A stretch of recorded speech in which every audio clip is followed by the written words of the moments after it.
Perfect. Okay, so hi everyone. Thank you all so much for joining us. And I want to give a special thank you to our sign language interpreters, Brandon and Gregorio, for being here. We will drop their contact information in the chat in case you're interested in reaching out to them for interpretation for your own events. And we also just wanted to let folks know that you can turn on closed captioning if you want to by clicking, it should be at the bottom in theory, by clicking live transcript and then show subtitles. So before we jump in, we wanted to first take a moment to acknowledge and name the original caretakers of the land that Erica and I are calling in from. So I am in super sunny today, Tacoma Park, Maryland, which is the land of the Piscataway people. And Erica is calling in from DC, which is the land of the Anacostans. And so, you know, we think that it's really important to always keep in mind the reality that we're all living and operating and functioning on stolen land. And then also, you know, as restorative justice practitioners, as we discussed during our last webinar, you know, our work is grounded in Indigenous practices and ways of being in community. So we like to honor the fact that, you know, this isn't something that, you know, Erica and I or our team just came up with. These are practices that Indigenous people from all over the world have engaged in for centuries. So as we open things up, we would like to invite folks to introduce yourselves in the chat, and if possible, let us know who the original caretakers are of the land that you're joining us from. All right, so as folks are introducing themselves, we will introduce ourselves. So my name is Sia Henry. I use she, her pronouns, and I'm a senior program specialist with the Restorative Justice Project at Impact Justice. So I'm an attorney with a background in doing prison and jail conditions of confinement work. And I come to restorative justice with a really deep love for and hope for liberation of the Black community. And I will let Erica introduce herself. Thanks, Sia. Hi, everyone. My name is Erica Washington. My pronouns are she, her, hers. I am a senior program associate on the Restorative Justice Project team at Impact Justice. And so what that really means is that I support with Sia communities around the country to implement restorative justice diversion programs in their specific counties. So prior to joining Impact Justice, I helped to build a restorative justice program in North Carolina. And I also, while there, practiced capital defense law. And then through using a number of the tools that Impact Justice has developed for communities to implement those programs within the community I was living, I was connected to Impact Justice and have been working with this team for about a year now. So excited to be here with all of you today, and I'll go ahead and turn it back to Sia. Thanks, Erica. Okay, so a couple weeks ago, some other members of our team gave a kind of like initial webinar that was an introduction to restorative justice. So today, this webinar will be an introduction to our unique model of pre-charge restorative justice diversion. So you have our learning objectives up on the screen here. So we're hoping that by the end of our time together, you will have had a chance to review the principles of restorative justice, gain an understanding of how pre-charge restorative justice diversion works, and then also understand the elements of our restorative justice diversion model. And then as a quick note, we are hoping to have about 15 or so minutes at the end of our hour-long time together to answer as many questions as possible. So, you know, feel free to drop questions in the chat as we go. Bree, who's our super also awesome helper today, who will be kind of collecting all those questions for us to try to get to as many of those at the end of this webinar as possible.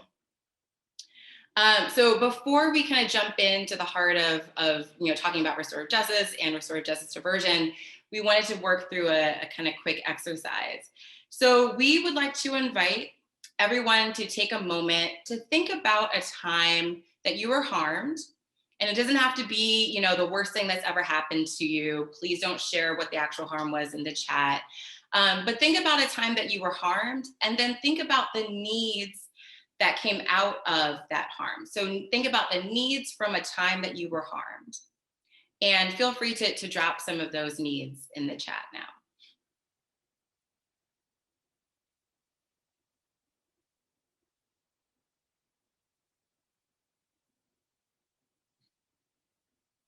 So again, we're thinking about needs from a time that you were harmed.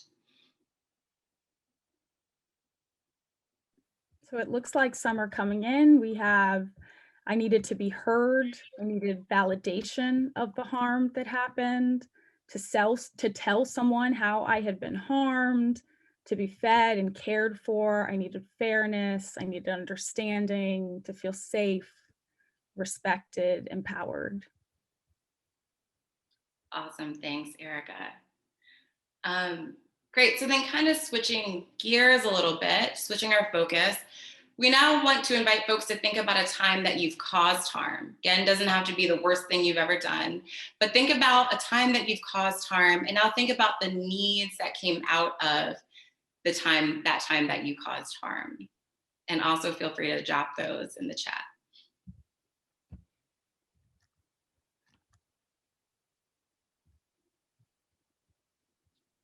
So we have one already from Kathy, a need to apologize. We have a need to be quiet and to listen.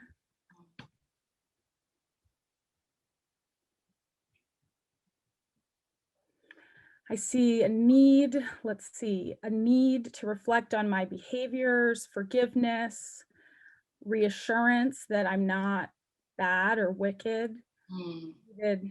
I needed to tell my perspective, to be given safe space to listen, to understand, to apologize. I needed to make it right, to take responsibility, to accept my wrong, to feel safe, to be honest, to forgive myself. Perfect. Thanks so much again, Erica. Great. So, thank you all so much for your responses and participating in this super brief exercise. So we do this for a number of reasons. We ask these questions for a number of reasons. So the first reason is to highlight the reality that we have all been harmed at some point in our lives. And we've also all caused harm, right? So there's really no such thing as, a victim or an offender. We're all kind of all of the things all at once. Humanity is complicated, right? And so also we do this to just underscore the fact that needs arise from both of those experiences, not just from the times that we've been harmed. And so I'd also like us to look at the different sets of needs from both from being harmed and also from the times that we've caused harm. And I'd also like to invite folks to think about how these two lists of needs are different, how they compare, right? So where do you see similarities? And then also where do you see differences? And then taking a little bit of a further step back, do you think that our current criminal legal system meets any of these needs, right? And if so, which ones? So again, looking at those lists of needs, feel free to drop any thoughts in the chats. Which, if any of these needs, does our current criminal legal system address? And I'll pause for a second in case people have thoughts.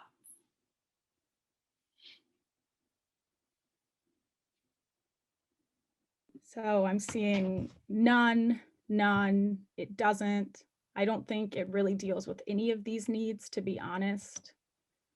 None. I think we've identified the challenge here. I agree.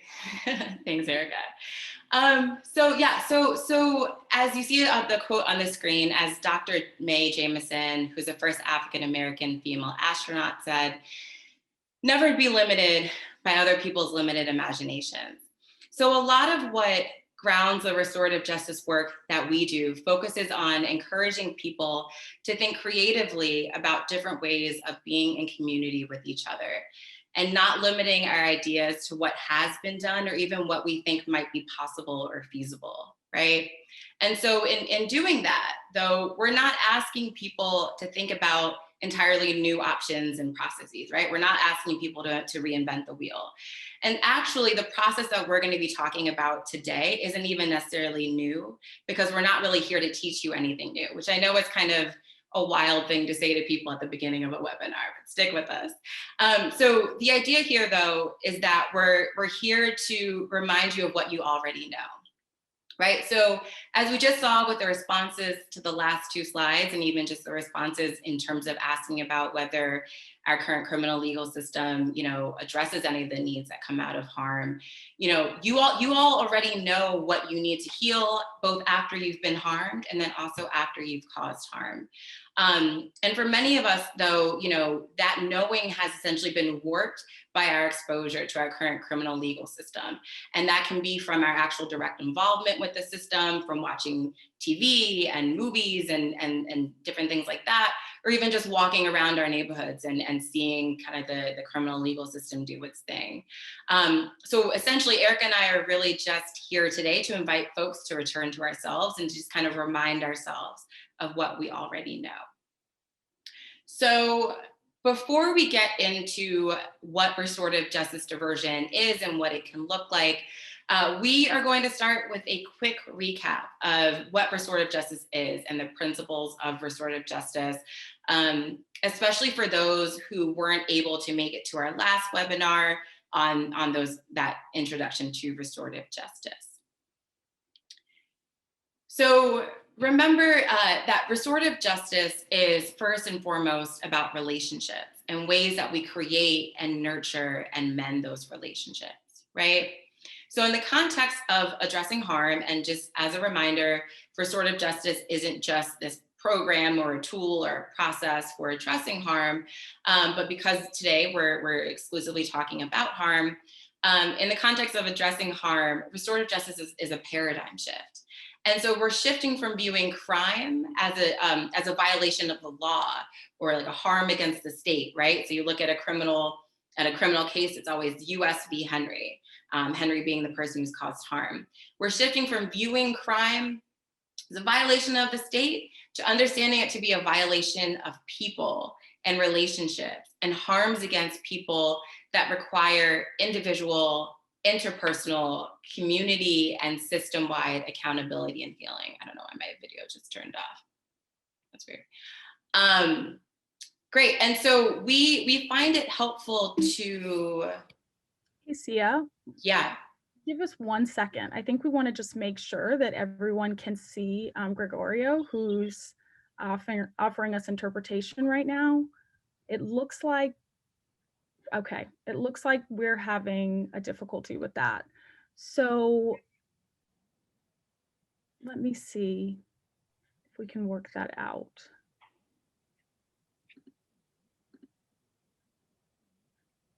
Okay.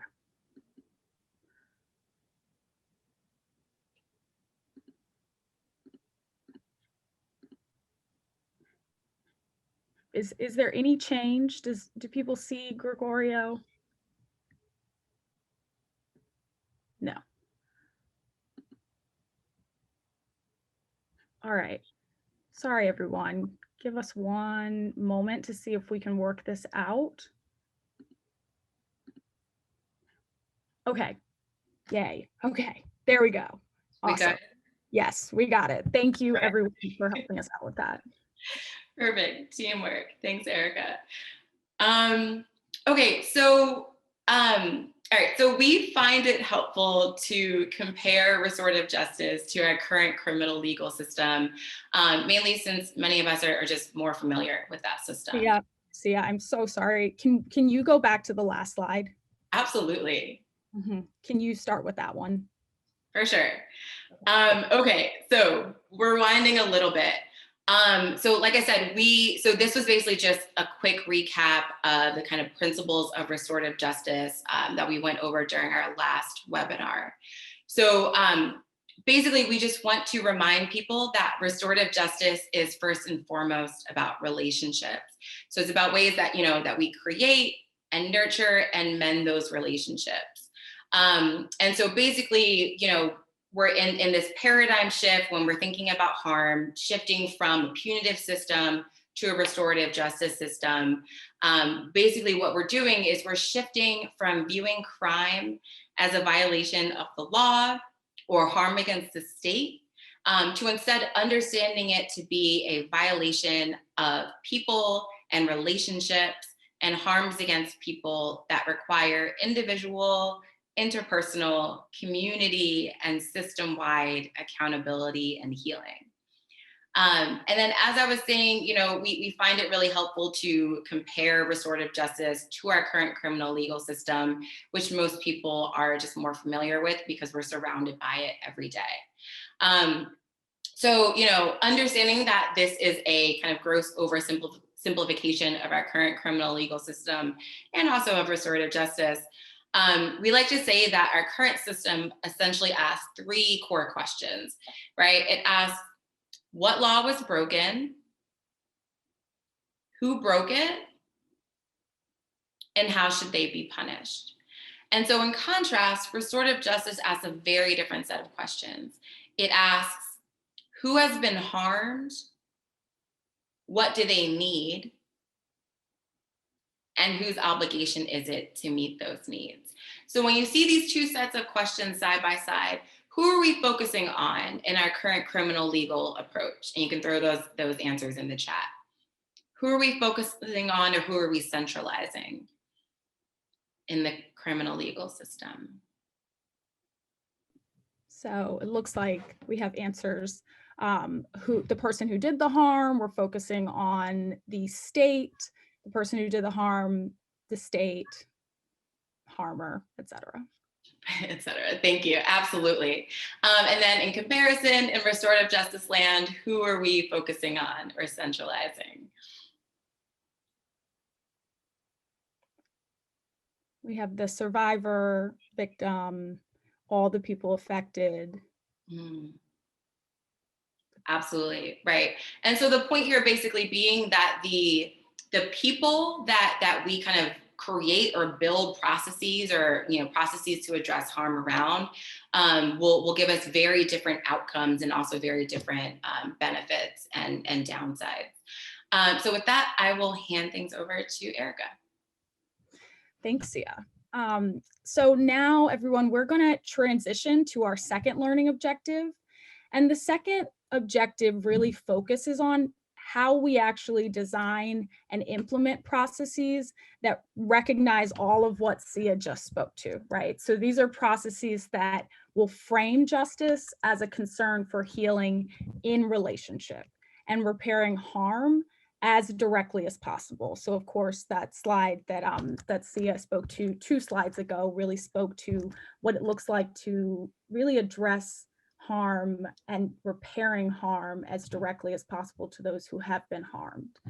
And, luckily, we have Indigenous teachers, such as the Maori people of Aotearoa, which is the Maori word for the land that we now know as New Zealand. And they've really provided some beautiful guidance for us. And that's actually guidance that New Zealand's government utilized after a report that it commissioned back in 1988 identified government practices as resulting in a disproportionate number of Maori youth being incarcerated. And I'm sure we can all relate to the findings that they had there when we look at the findings we have here in our own country. And so in response to that report, right, this report by the New Zealand government, the government began using a Maori-inspired restorative process that they called family group conferencing to address youthful wrongdoing. So soon after, right, they started using this conferencing model, they also passed legislation that made family group conferencing the primary way of dealing with harms by children. So they had the report, they recognized what they were doing, they started practicing this way of conferencing cases, and then they passed legislation to make it the primary way of addressing harms by children. And what they found was that it led to a drastic reduction in youth incarceration. And so we are all able to learn from what they did there. And we have learned from what they did there when designing what here we call restorative community conferencing. And that is the model that we work with at Impact Justice. We also, importantly, learned what not to do, because though New Zealand was able to cut youth incarceration significantly, they saw that their disparities really persisted and even grew. And so I will be discussing later in this presentation how our model really ensures that we do not see that result. And you can take me to the next slide, Sia. Thank you. So before I do, though, I wanted to offer this infographic, which illustrates how our model diverts a responsible youth or responsible person out of the legal system and into a restorative justice process. So I'm going to walk us through what's depicted here so you all get a sense of the process. And it starts with a crime being committed, because this is a diversion program that diverts cases from the system. It starts with the crime. And for this program, that means that a high-level misdemeanor or a felony crime with an identifiable person harmed has been committed, and that the person who is responsible for that crime, so you'll see like a little stick figure-ish person that looks like their arms are outstretched and in movement, that person is then, when they make contact with the system, they are then diverted, and we use 3 off-ramps. So we've depicted here 3 off-ramps that can be used to divert that individual out of the system. And we see here, right, we see it could happen by police at the point of arrest. It can happen by probation and by the district attorney's office. And so either one of those off-ramps is utilized to remove that young person from the system and to a community-based organization that holds the restorative justice diversion program for that community. And importantly, right, the off-ramp is always removing people before the system actually charges them with the crime. So these are pre-charge off-ramps from the system. And where that happens, be it the police, probation, the DA's office, or elsewhere, really depends on the circumstances in that specific county.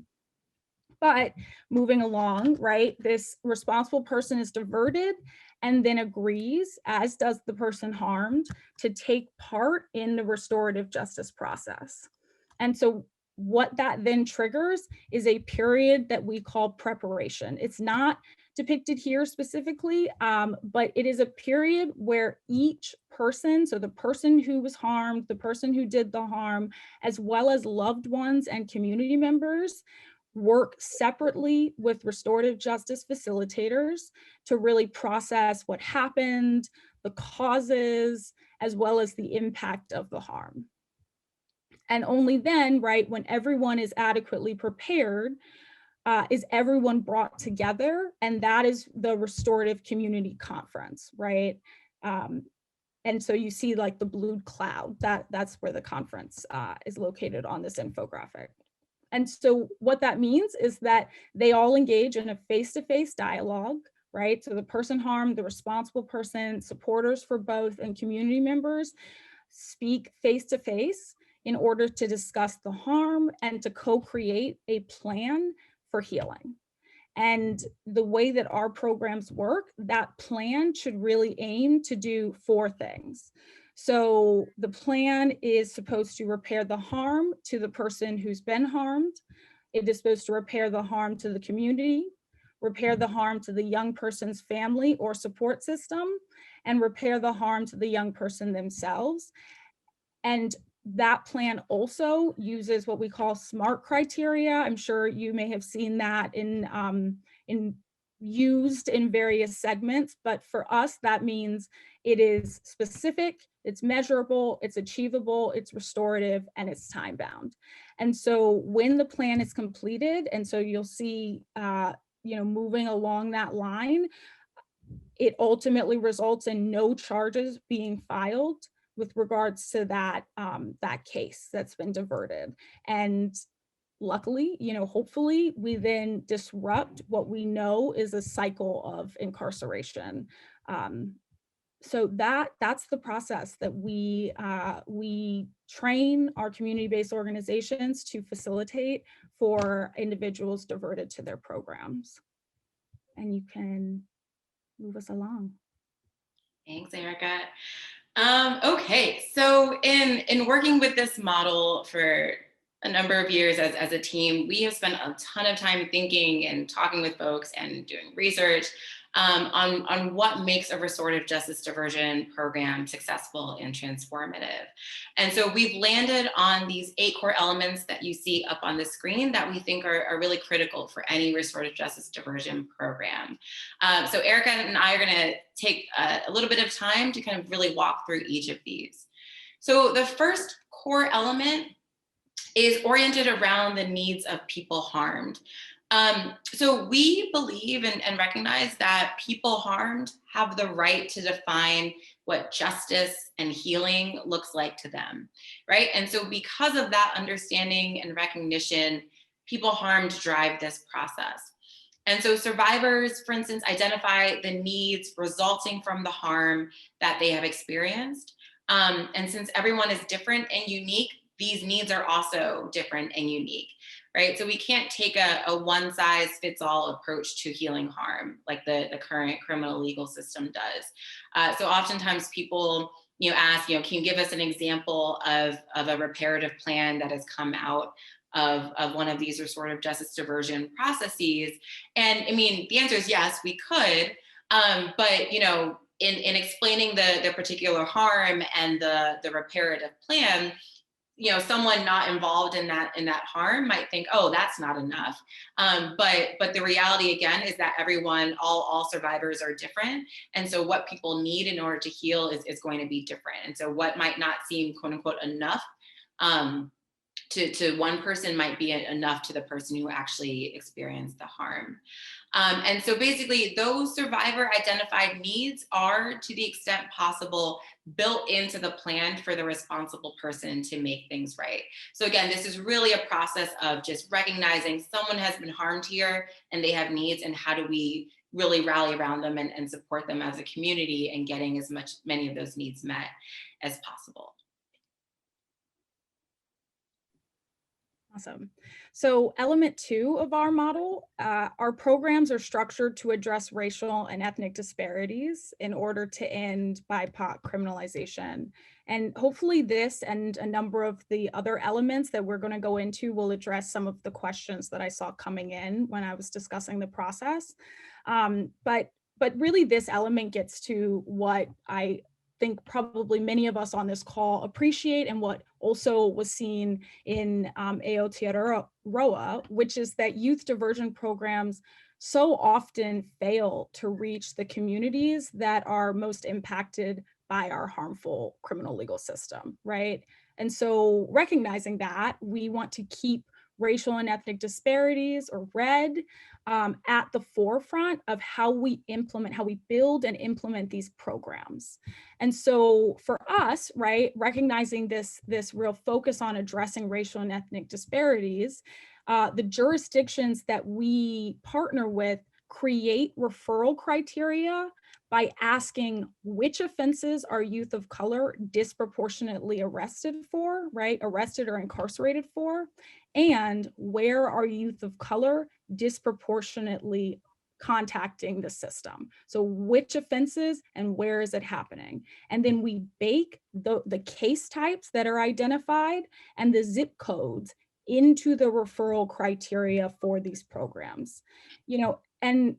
And this, of course, is in addition to all of what, many studies have been published to help inform how we do diversion in this country, right? Some of the recommendations that they make, which include, removing restrictions for prior criminal history. That's also something that our programs have, as well as ensuring that participation is always free. And all of this, right, allows us to do our best to really interrupt the cyclical nature of disparities, where, if you are from a certain neighborhood or certain community, you are more likely to be surveilled. And once surveilled, you're more likely to be stopped, more likely to be arrested, more likely to be convicted, more likely to be sentenced heavily, on and on, right? This is the cyclical nature of disparities. And it's a powerful, powerful tide. And so we are looking to disrupt it. And in order to disrupt it, we have to apply all of the power that we can. And so this is what we bake into how we implement these models, these programs, and which cases are prioritized as far as diversion to these programs. You can take me to the next slide. Thanks.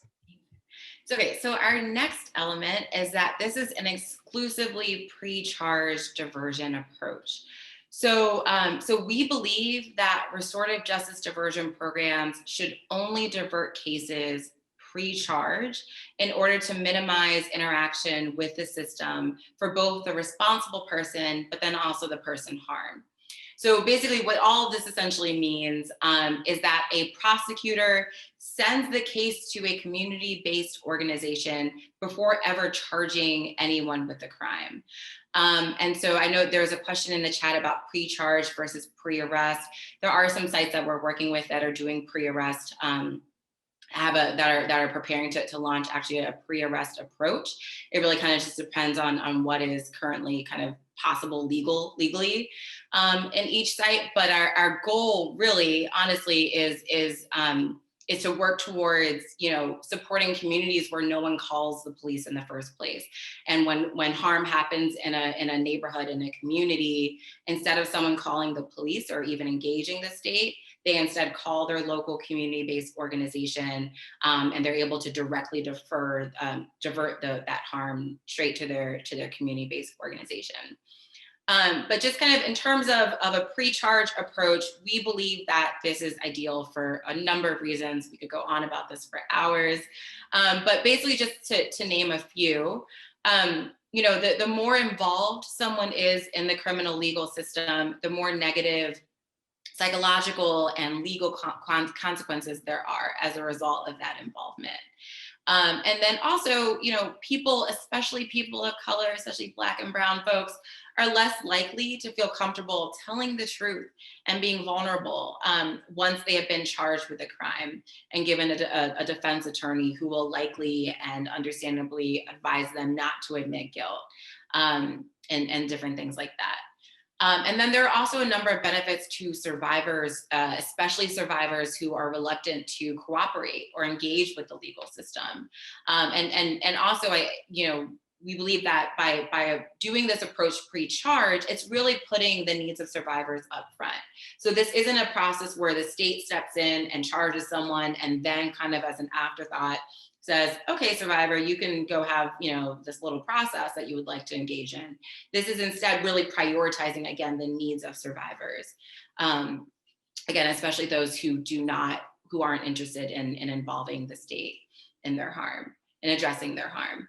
And then this also keeps the ability to resolve conflicts in the hands of the community, which is really best suited to create spaces that feel safe and conducive to healing, especially given our criminal legal system's really fraught and just completely damaging and negative relationship with communities, especially communities of color, just throughout the history of our country's existence. Back to you, Erica. Thanks, yeah. So element 4, right? So these programs are structured to prevent net widening. And what this means is essentially we are doing what we can to avoid over programming people.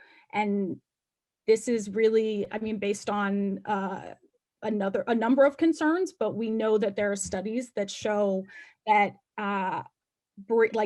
essentially that bringing people deeper into this system and the system's net instead of freeing them from it occurs when we over program people who really do not need that programming. And so this model of restorative justice diversion really is an intense process. And when the intensity, what we have seen, right, is that when the intensity of an intervention is disproportionate to the harm, it can actually lead to an increase in recidivism.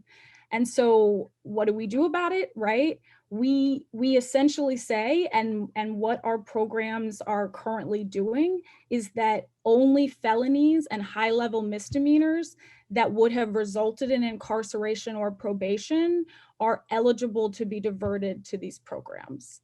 And, just as critical as trying to really divert these more serious case types is that these are cases that have an identifiable crime survivor. So that would be, your assaults or robberies, burglaries, right? These are the kinds of harms that restorative justice diversion is most successful at addressing. And it's another thing, right, as well as looking at the zip codes and the case types.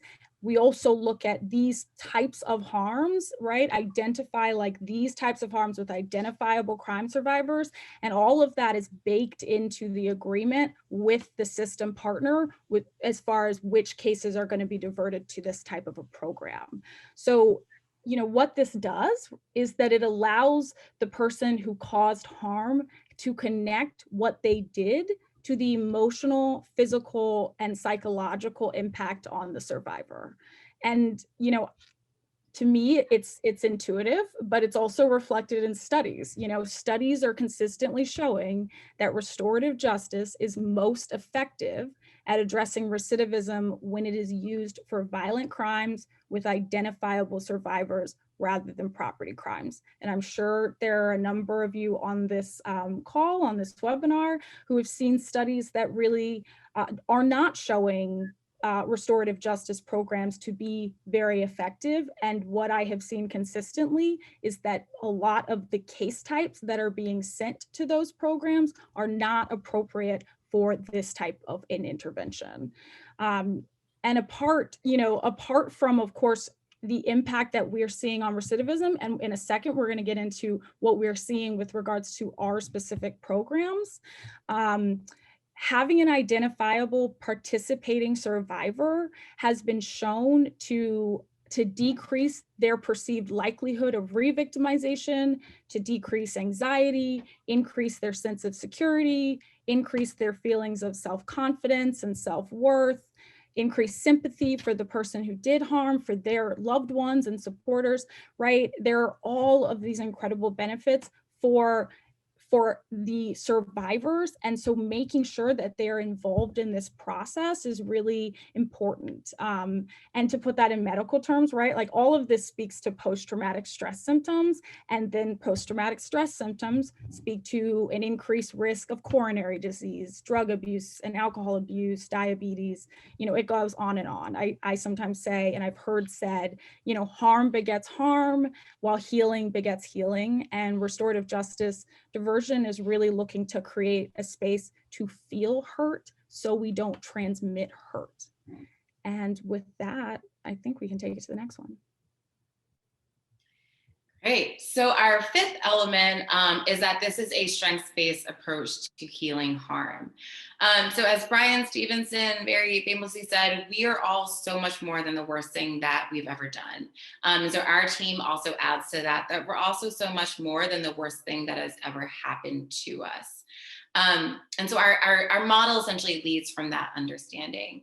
So while we definitely believe that people sometimes do bad things, we've all done bad things, we don't believe that there are quote unquote bad people or people that are disposable or kind of beyond redemption or beyond repair.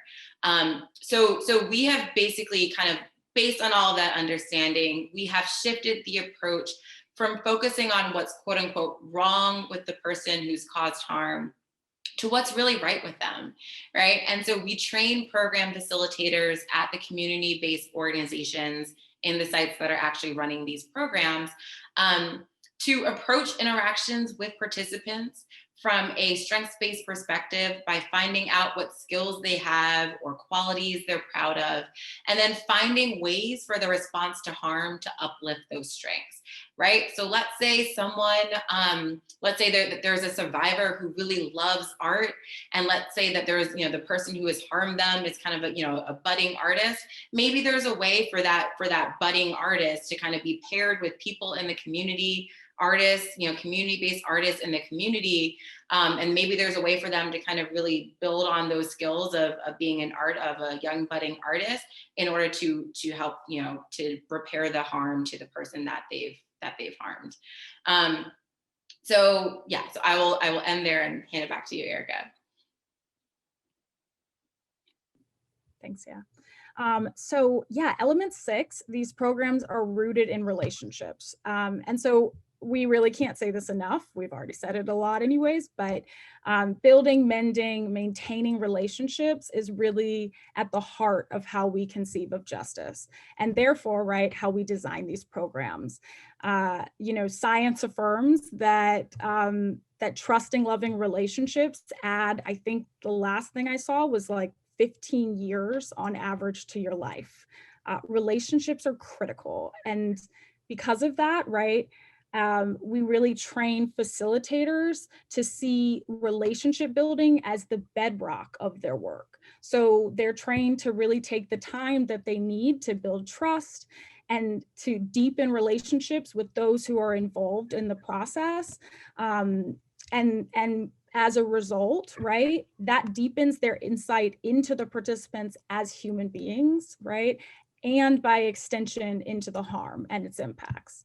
So I also just would note, right, what I spoke to earlier about the plan that comes out of this process. It is one that is designed to heal relationships, right? The relationship between the responsible person and their loved ones, the relationship with the community, the relationship with the person who has been harmed most directly, and the relationship that we each have with ourselves. So this is all rooted in relationships, how we heal them, how we strengthen them, how we build them. And that is seen throughout the processes that we train communities to implement. And we can go to the next one. Awesome. So our second to last element is around protecting participant confidentiality. So, in the legal system, people are told that anything they say can and will be used against them, right? That's literally written into our Miranda rights, that, folks who've had contact with the system or even have just seen movies or shows, we're all familiar with. And so this is a very clear threat. And that threat of prosecution is a clear barrier to truth telling. And so with that in mind, we've kind of developed a reverse Miranda protection for restorative justice diversion. So we require all of the district attorney offices in the sites that we work in to sign a memorandum of understanding, or an MOU, essentially agreeing that any information anyone shares, any information any of the participants share during any part of the restorative justice diversion process is confidential and cannot be used against anyone in any future court proceedings. And so therefore, by removing that threat of, if you say the wrong thing or if you say too much, you're going to be prosecuted or sued later. We also ask participants to sign a similar kind of confidentiality agreement before going into that reparative conference, that restorative conference. By removing that threat, it really kind of creates a safe space and a safe container for people to talk openly and honestly and fully about everything that they did and all the harm that they've caused. Yeah, back to you, Erica. Thanks, yeah. Okay, so our last element, and we'll hopefully move through everything else quickly because I know we want to have time for questions, but our last element, very important, restorative justice diversion programs are created and held by community and community-based organizations. So we firmly believe that restorative justice really must be born in community, not brought to community. And so community identified needs and direction setting, right, from conceptualization through program expansion is critical. For us, being held by community means that restorative justice processes function best and are in alignment with the values and the goals of restorative justice when they operate outside of the legal system. And, this is from that recognition that the relationships that bind families and communities together are really what power restorative justice processes. Also, of course, communities have a better understanding of conflict and needs and should be resourced with this tool to address those conflicts, both from those diverted from the system and those that do not touch the system at all. And Therefore, we at Impact Justice, we work with community-based organizations that, amongst other things, are trusted by the community and community members, that have leadership and staff who share experiences with program participants, that have a power with, not a power over relationship with the community, and many other factors. And so it is really critical. It's critical with how this work can be done, and the results that we're seeing at the various sites where we're in partnership. And if you take me to the next slide, Sia, I can talk more about where we're in partnership. Awesome. So here are the counties where this model of restorative justice diversion is operating or in development. And there are more in the works that aren't depicted here. But these sites are, yes, in relationship with us as their training and technical assistance providers, but they're also in relationship with one another as members of our growing national cohort. And those relationships truly add such value to the work that each of these community-based organizations, right, is doing in their respective counties. So they share lessons, they can troubleshoot difficulties, brainstorm both with us and without us present. It is a really beautiful web of relationships supporting one another to do this work across the country. And if you take me to the next one, awesome. So, excitingly, we have seen some pretty wonderful results. The results on the left were published by the San Francisco County District Attorney's Office about the program there. So their program is called Make It Right. And the results show, right, that youth who completed the program were 4 times less likely to recidivate after 2 years, so 24 months, when compared to youth who did not go through the program. And so the recidivism rate for youth in the program was 13% versus 53% for youth who went through the traditional system. And for this study, youth were matched with a control group based on race, gender, age, offense, and priors. And it also showed that youth, importantly, who did not participate in the program recidivated much sooner. So within about 9 months on average, compared to on average about 2 years for youth who went through the program and did ultimately end up committing a harm for which a petition was filed. And so then the second graphic, right, on the one on the right, is from a study of the Alameda County program, so that's Oakland, and that shows a cost of approximately $4,500 per year per youth who go through the process, and that's compared to $23,000 per year per youth who go through traditional juvenile legal prosecution. So, right, essentially what this shows is that this process cuts recidivism and it cuts cost. And in my humble opinion, it's also just the right thing to do. And if you go to the next slide, Sia,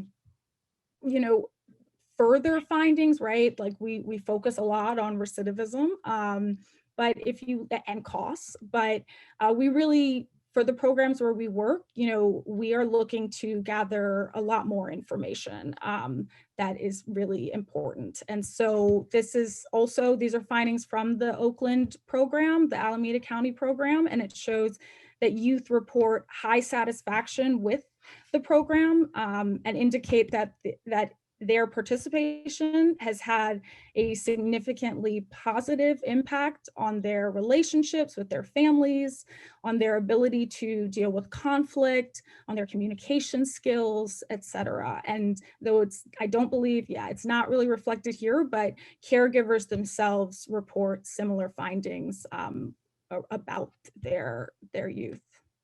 And if you take me to the next one, Sia, thank you. So this is also data collected from the Alameda County RJD program, and it shows a 91% satisfaction rate among people harmed who go through this program. And so there's also the same percentage that say that they would recommend the process to a friend. And this is measured through post-conference surveys, right, that are given following every restorative community conference. And I think, I'm going to turn it back over to you. Perfect. So this is our last slide. Okay, so we know that I think that there have already been some questions about, how do I actually, get a pre-charge restorative justice diversion program up and running in my community, right? And so we have a number of kind of like initial thoughts and next steps. So you can host listening sessions and speak with your community about pre-charge restorative justice diversion. This webinar is being recorded and will be posted on our site shortly. So, absolutely please use this recording to help guide your conversations with different folks in your community. You can also begin to lay the groundwork for establishing a restorative justice diversion program in your community by using our restorative justice diversion toolkit, which I am so excited about. You can access that at rjdtoolkit.org. We published this a little over about a year, maybe a year and a half ago. And it's the first ever completely free, publicly accessible, step-by-step guide for communities to begin to kind of, again, lay that groundwork for establishing a pre-charge restorative justice diversion program to respond to serious harm. So it has a number of worksheets and steps, even like sample agendas for meeting with your system partners, sample, kind of rubrics for identifying a community-based organization to actually hold this work. It's a really incredible resource. So I really encourage all of you to, when you have a chance, if you care to, go ahead and take a look at that website. And then finally, please, please, please, this is the second of a series of 3 webinars that we're putting on.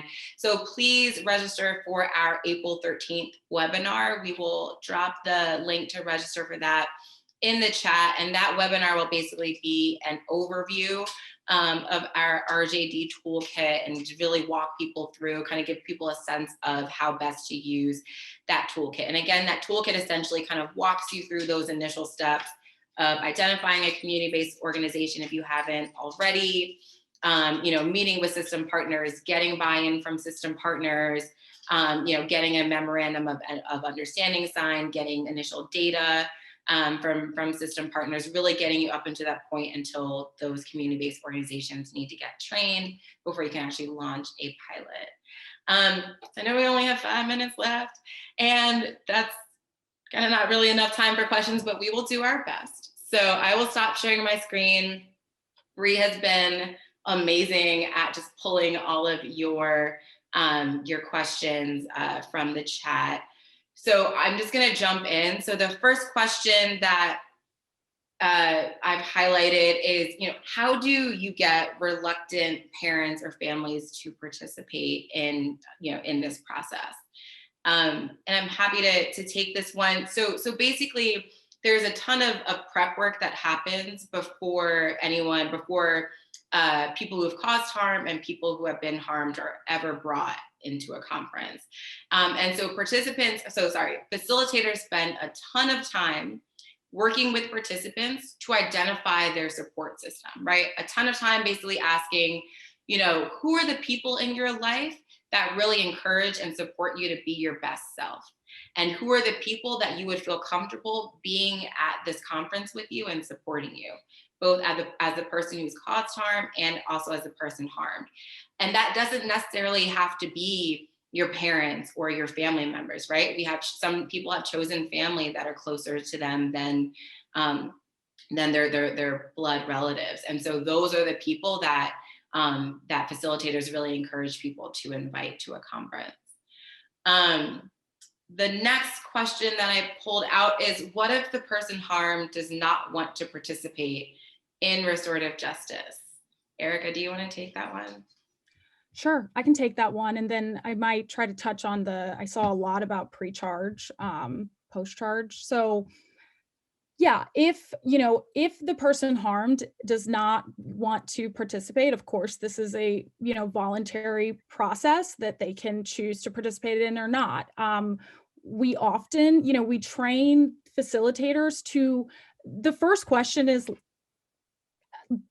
how have you been harmed? Or can we set you up with other resources in the community? Like, how are your kids doing after that happened? It's not, do you want to meet with somebody tomorrow, this person who did this thing, right? It's really like, what are the various ways that we can support you? And as we start to identify all of how we are harmed, right? Like whether, again, psychologically, emotionally, questions that this survivor may raise in those initial conversations with a facilitator, that if they get to the point of feeling comfortable, they can then have those questions answered at a restorative community conference. Now, if they are never comfortable actually engaging, then we use surrogates. So surrogates that have hopefully experienced similar harms and are willing to take part, or the person who has been harmed identifies a family member, someone who really knows the impact that incident had on them, and can participate maybe in their absence. Maybe the person who was harmed writes a letter where they talk about the impact. We are creative and flexible. But of course, the goal is for the person harmed to identify the needs that they have and to see how some of those needs could be met through this process. So, there were a number on pre-charge, pre-arrest, post-charge, and right now we are working with community-based organizations that can operate, in partnership with the district attorney's offices or police departments, pre-charge diversion.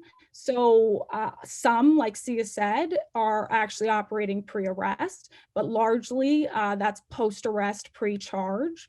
And, there are a number of reasons for that. Sia spoke to a few. Of course, we have been collecting data on these programs. These programs have been pre-charge, and we are showing success from that model. We are looking to avoid the collateral consequences of a formal charge on an individual's record. We want to be responsive to survivors that have no interest in engaging with the system. We want participation by the BIPOC community, which we believe increases as system involvement decreases. Limiting, we want to limit fear of admitting responsibility, hopefully decrease coerciveness and costs involved with having attorneys being assigned post-charge. And this is a completely different system than the adversarial space that is our criminal legal processes. And so, trying to peel away that criminal legal system from conflicts is what we are very committed to doing. And to also, take advantage of funding that right now would be used to operate both systems, like, to exist in combination with one another in what we see as both damaging and unnecessary, to have that funding actually be able to be utilized for really robust programs that address conflict restoratively. So all of that goes into why we really hold that line with regards to these programs. And we have seen many system partners who recognize the importance of that line and are willing to hold it with us. Thanks, Erica. And I know we're out of time, and there have been so many amazing questions, and I'm just like, I need 5 more hours with you all. I'm gonna say 3 more things, and then I promise we'll let you go. The first one, there have been questions about youth versus adults. So we believe that this is a model that is amazing for people of all ages. Most sites do kind of start to work in the juvenile system, mainly just honestly because I think young people are more sympathetic, and so it's easier to get that buy-in from system partners. But this is a really great model, again, for people of all ages. There is a question about examples for kinds of felonies and misdemeanors that might be addressed. Really, the 2 main requirements here is that there be an identifiable survivor, and that the person responsible admit responsibility or be willing to take responsibility. So burglaries, assaults, car thefts, robberies, even sexual harm, even up through murder. This is a really great process. And then the last point I wanted to make, there was a question about kind of wraparound services and community resources, and kind of like, to follow up in that reparative plan. I might be summarizing a little bit quickly, sorry. But really just wanted to make the point that harm does not happen in a vacuum, right? And there's a whole host of historical and societal factors that contribute to harm, right? And so because of that, there's really also this kind of external, additional, really important need for folks to organize around really addressing those kind of underlying causes that really contribute and kind of create the conditions for people to cause harm in the first place. That would be really amazing. I will end there. Thank you all so much for joining us. This was really great. Erica, I don't know if you have any last thoughts before we sign off. No, I wish we could have gotten to more questions, but please check out the resources that Sia spoke to on that last slide. There's so many of the questions are answered in the toolkit. Awesome. Thank you all.